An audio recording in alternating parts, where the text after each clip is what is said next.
kutava ku izima no gukomeza umutsi, ukirinda kuva ku bintu, ugakomeza intego yawe cyangwa intumbero yawe ukayiharanira mpaka uyigezeho, ukirinda binaniza byamagusha n'ibindi byose bishobora kugenda muri iyo nzira cyangwa muri urwo rugendo rwo kugera ku ntsinzi, ahubwo ukarangamira intsinzi n'umusaruro uzayibonamo. Burya niyo ndangagaciro ya mbere ku muntu wifuza gutera imbere no kugera ku ntsinzi irambye kandi ihamye. Mu gitabo Think and Grow Rich cyanditswe na Napoleon Hill, asobanura uburyo ki iyo ari indangagaciro y'ingenzi cyane ndetse yo kubakiraho ku muntu wese wifuza kugera ku bintu bidasanzwe cyangwa ngo kugera ku kintu kimuteza imbere cyangwa yifuza kugera ku ntsinzi. Kurangamira ibintu byose kandi ukarangamira intego wihaye, icyo wifuza kugeraho, icyo wifuza kuba cyo mu buzima bwawe, nicyo kintu cya mbere cy'ibanze. Igikurikiyeho uba ugomba gushyiramo ni ukutava ku izima ugahanira byose. Kutava ku izima biza nka ka esanse wongera muri ya ntego yawe kugira ngo ubashe kuyigeraho.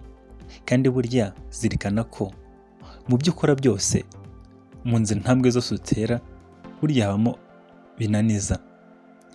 binaniza bituma ushobora kureba ku ruhande ukabona ko bya bindi wari urimo utabishoboye cyangwa uri guta umwanya.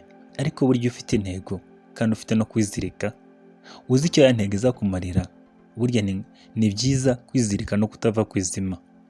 Burya gutsinda ni ugukora, ugakora, ukongera ugakora ndetse ukongera ugakora ku buryo utava ku izima kandi ntucike intege. Elon Musk, umukire akaba n'umuyobozi w'uruganda rwa Tesla ndetse na SpaceX, imwe muri kampani ikomeye y'umuntu wigenga ku giti cye ikora ibyogajuru bijya mu kirere. Ubwo yari mu kiganiro n'abanyamakuru yaravuze ngo yakoresheje umuhati we wose kugira ngo abashe kugera ku ntsinzi.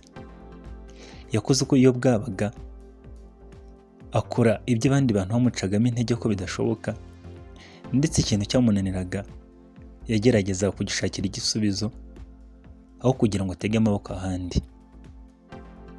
Yabashije kwikorera kampani ishobora gukora ibyogajuru byo ku giti cye.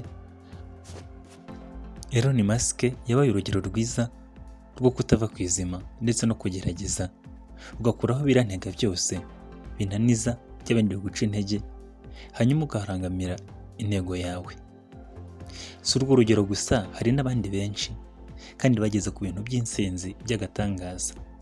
Burya umuntu wese wifuza gutera imbere ni uko gucika intege ibyo bitaba mu ndangagaciro ze, ahubwo agaharanira gutera imbere no kugera kuri byinshi, aharangamira gukora gusa. Kuko ya ntego ye mu byo akora byose, mu byo atekereza buri munsi no mu ntambwe yose atera yerekeza kuri ya ntego ye ndetse no muri ya ntumbero yifuza kugeraho cyangwa wa muntu yifuza kuba we. Burya mu buzima ni ngombwa ko burya umuntu agomba kuba aho ukora kandi akagira n'intego zo kugira ngo azagereho ndetse n'intsinzi agomba kuzageraho. Gerageza buri munsi uba ufite intego. Burya intego ni fondasiyo kandi guha icyerekezo cy'ibyo wifuza cy'uburyo wakora kugira ngo ubashe kuyigeraho.